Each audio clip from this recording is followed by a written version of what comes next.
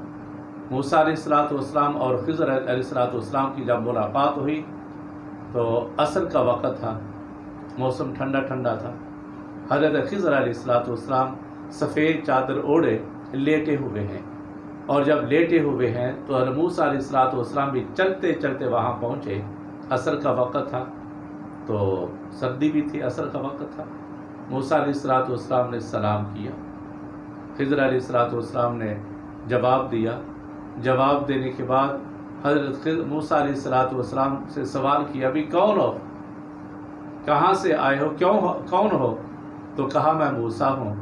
تو حضرت خضر علیہ السلام فرماتے ہیں، جس کو اللہ تبارک و تعالیٰ نے ارشاد فرمایا وَعَلَّمْنَاهُ مِن لَدُنَّا عِلْمًا، ہم نے ان کو علم لدنی عطا فرمایا، غیب کا علم عطا فرمایا، علم لدنی عطا فرمایا۔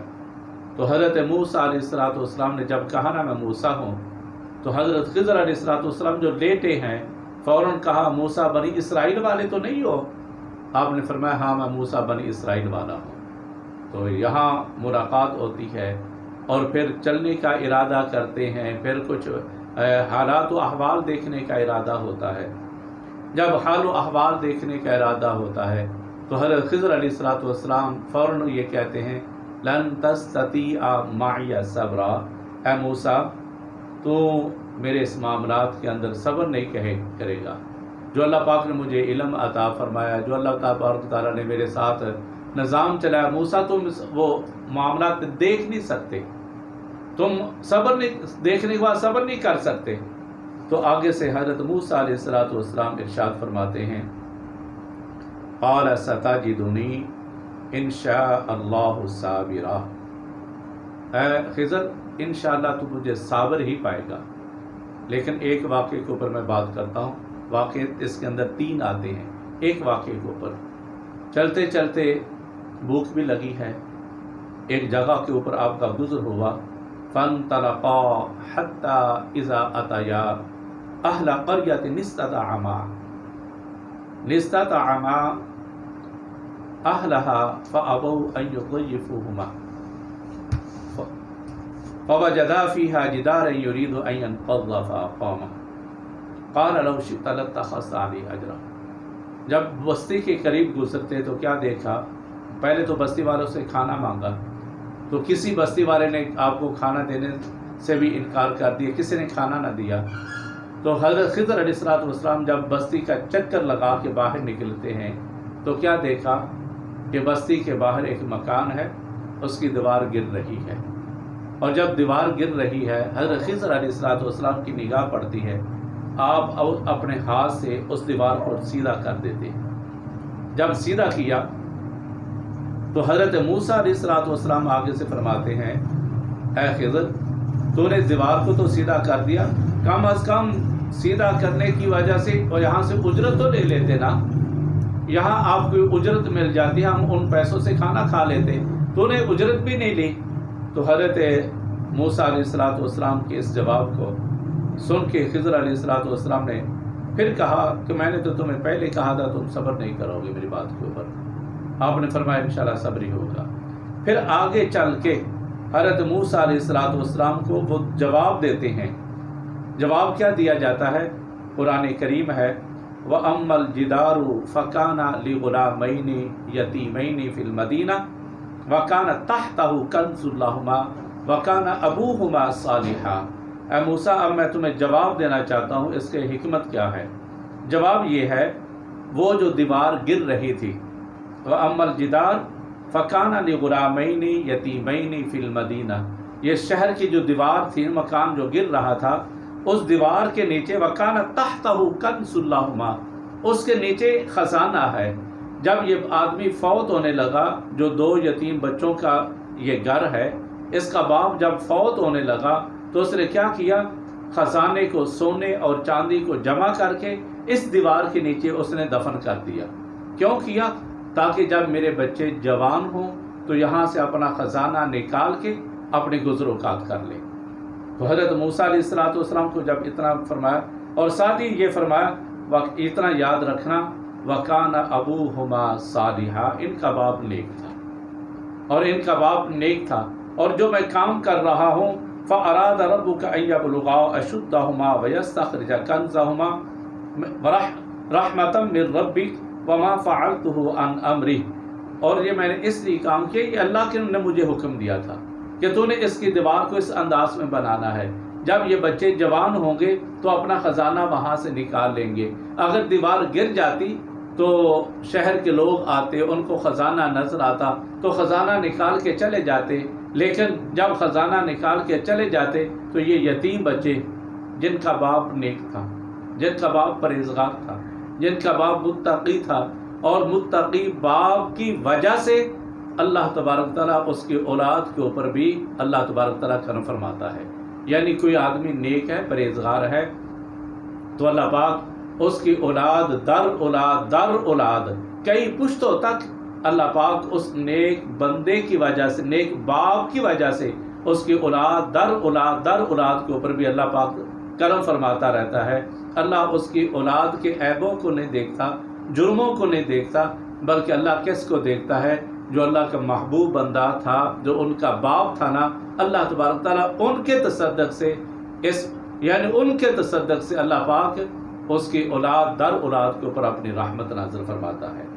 اسی انداز میں مزید آگے چلے تو ایک جنگ کے اندر اللہ تبارک تعالیٰ نے جب سرکار کو فتح عطا فرمائی تو جنگ کے اندر کچھ جنگی لونڈیاں، جنگی عورتیں، جب غلام اور عورتیں لونڈیاں بن کے سرکار کی بارگاہ میں پیش ہوئیں تو ایک صحابی رسول نے عرض کی، یا رسول اللہ فداک ابی و امی، آپ پر ہمارے ماں باپ قربان جائیں، اس جنگ کے اندر حاتم بن طے کی اولاد میں سے ایک لونڈی ہمارے پاس آئی ہے۔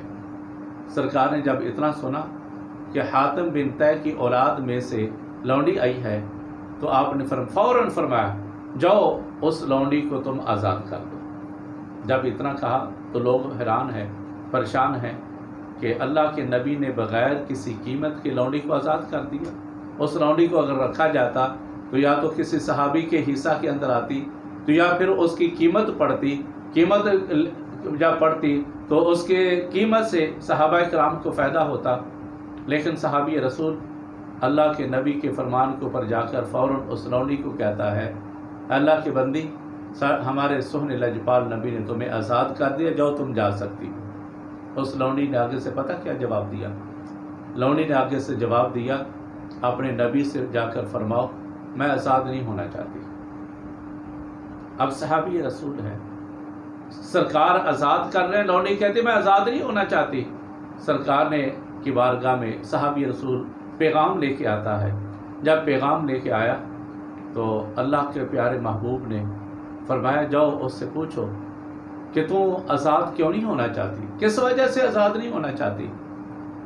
تو صحابی رسول نے ساتھ جب اتنا سنا تو اللہ کے نبی کی بارگاہ میں دوبارہ پیغام لے کے وہاں پہنچتا ہے اور اس سے سوال کیا کہ اللہ کی بندی تو آزاد کیوں نہیں ہونا چاہتی؟ تو اس لونڈی نے آگے سے جواب دیا، یاد رکھنا نسلی نسلی ہوتے ہیں اور بے اصلی اصلی ہوتے ہیں۔ جو نسلی ہوتے ہیں نا، آپ ان کے اوپر جب کوئی نیکی کر دیں تو وہ آگے نسلوں تک یاد رکھتے ہیں، اور جو بے نسلی ہوتے ہیں ان کے اوپر جب آپ کوئی نیکی کریں تو وہ الٹی چالیں ہی چلتے ہیں، جن کے بارے میں میاں محمد بخش رحمۃ اللہ علیہ فرماتے ہیں، نیکی کریں جے اصلاں تے نسلاں تیک یاد رکھتے، نیکی کریں جے بے اصلاں تے الٹی ہی چال چل دے۔ یعنی اگر آپ کسی نیک یعنی کوئی نسلی آدمی ہو، خاندانی آدمی ہو، اس کے اوپر اگر آپ نیکی کریں گے نا تو اس کا صلہ آپ کو دنیا کے اندر بھی ملے گا، آخرت کے اندر بھی ملے گا۔ دنیا کے اندر وہ جب آپ کو ملے گا فوراً اس نیکی کا صلہ جھکا دے گا۔ تو اسی انداز میں حاتم بن طے کی اولاد میں سے اس بیٹی نے جب اتنا کہا، اپنے نبی سے کہو کہ میں آزاد نہیں ہونا چاہتی۔ پوچھا کیوں؟ کہا کہ میں نیک باپ کی بیٹی ہوں، ہمارا خاندان کے اندر میں سخی کی بیٹی ہوں، اور یہ بھی یاد رکھنا کہ وہ حاتم بن طے کی سکی بیٹی نہیں تھی، سکی بیٹی نہیں تھی حاتم بن طے کی، وہ کیا تھی؟ 7 پشتے اوپر جا کے پھر اس کا سلسلہ نسب حاتم بن طے سے ملتا ہے، یعنی اس کے بیٹے کے سے بیٹے کے بیٹے کے آگے سے، یعنی وہ پوتی سے پڑپوتی سے، اسی انداز میں آگے چلتی چلتی 7 نسلیں اس کی گزرنے کے بعد پھر حاتم بن طے سے اس کا شجرہ ملتا ہے۔ اور فرمایا میں سخی کی بیٹی ہوں، اپنے نبی سے فرماؤ اگر آزاد کرنا ہے تو میرے سارے ساتھیوں کو آزاد کرو، قید کے اندر رکھنا ہے تو میں بھی ان کے ساتھ قید کے اندر رہوں گی۔ میں اس بات کو پسند ہی نہیں کرتی کہ میں تو آزاد ہو جاؤں اور میری جو قیدی اور ساتھنا ہے، جو میری سہیلیاں ہیں، وہ قید کے اندر اپنی زندگی گزاریں۔ اپنے نبی سے کہو آزاد کرنا تو سب کو آزاد کر دو۔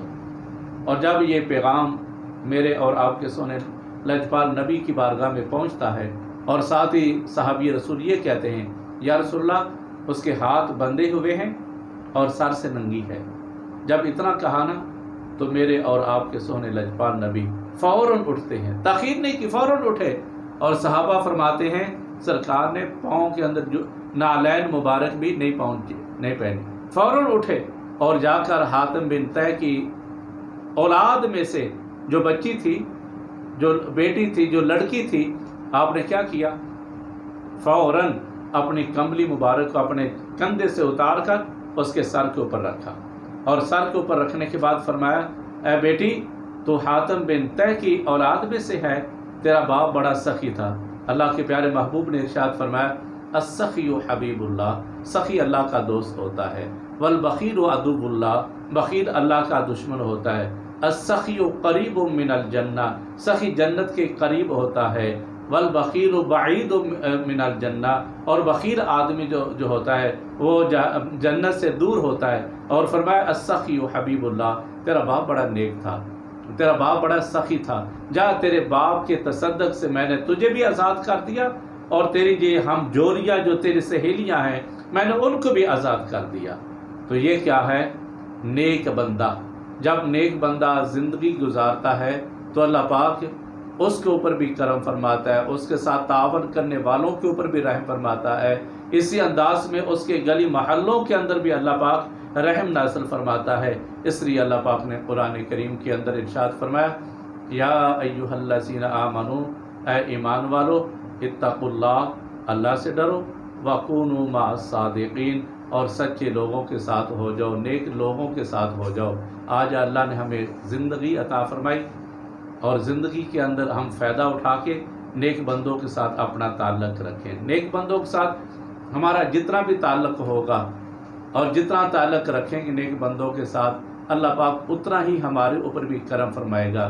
جیسا کہ میں نے پہلے مثال دی، آگ جو ہے سرخ ہوتی ہے، لوہا گندے رنگ کا کالا ہوتا ہے، جب گندے رنگ کا کالا یعنی کالا مٹالا ہوتا ہے، جب وہ آگ کے اندر جاتا ہے اس کی ساری میل کچیل بھی ختم ہو جاتی ہے، آگ اس کو اپنا رنگ دے کے اپنے جیسا لوہے کو بنا دیتی ہے۔